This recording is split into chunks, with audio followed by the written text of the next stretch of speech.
തിരുവനന്തപുരം കിളിമാനൂരിൽ ലോറിക്ക് പിന്നിൽ tempo traveller ഇടിച്ചുണ്ടായ അപകടത്തിൽ ഒരാൾ മരിച്ചു. ടെമ്പോ ട്രാവലർ യാത്രക്കാരനായ തൃശൂർ സ്വദേശിയാണ് മരിച്ചത്. അപകടത്തിൽ 2 പേർക്ക് പരുക്കേറ്റു. സംഭവത്തിൽ കിളിമാനൂർ പോലീസ് കേസെടുത്തു. വിവരങ്ങളുമായി ഷീജ കൂടി ചേരുന്നുണ്ട്. ഷീജ, എപ്പോഴാണ് ഈ അപകടമുണ്ടായത്? അവന്തിക, കിളിമാനൂർ പാപ്പാലയിൽ ആണ് പാപ്പാലയിൽ എം ജി റോഡിൽ നിർത്തിയിട്ടിരുന്ന ലോറിക്ക് പിന്നിലാണ് ഈ തൃശൂരിൽ നിന്ന് സാധനങ്ങൾ കൊണ്ടുവന്ന ടെമ്പോ ട്രാവലർ ഇടിച്ച് ഈ ഒരു അപകടം ഇപ്പോൾ ഉണ്ടായിരിക്കുന്നത്.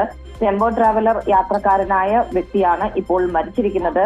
ഈ മരണപ്പെട്ടയാളുടെ പേര് വിവരങ്ങൾ ലഭ്യമാകേണ്ടതുണ്ട്. തൃശൂർ സ്വദേശിയാണ് മരിച്ച വ്യക്തി എന്നുള്ളത് മാത്രമാണ് ഇതുവരെ ലഭിച്ചിട്ടുള്ള വിവരം. 2 പേർക്ക് പരിക്കേറ്റിട്ടുണ്ട്.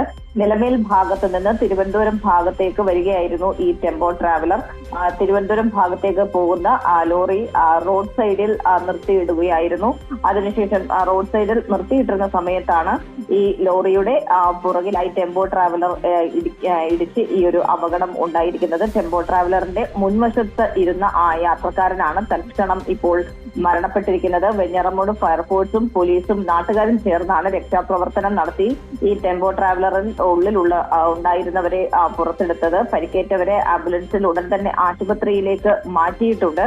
ഈ ആശുപത്രിയിലേക്ക് മാറ്റിയ പരിക്കേറ്റ 2 പേരുടെ ആരോഗ്യനിലയും മോശമാണ് എന്നുള്ളതാണ് നിലവിൽ നമുക്കിപ്പോൾ ആശുപത്രി വൃത്തങ്ങളിൽ നിന്ന് മനസ്സിലാക്കാൻ സാധിക്കുന്നത്. ഏതായാലും കിളിമാനൂർ പോലീസ് ഈ സംഭവത്തിൽ കേസ് രജിസ്റ്റർ ചെയ്തിട്ടുണ്ട്. അതോടൊപ്പം തന്നെ ഈ മരിച്ച വ്യക്തി ആരാണ് എന്നത് തിരിച്ചറിയുന്നതിന് വേണ്ടിയുള്ള നടപടികളും വേഗത്തിലാക്കിയിട്ടുണ്ട്.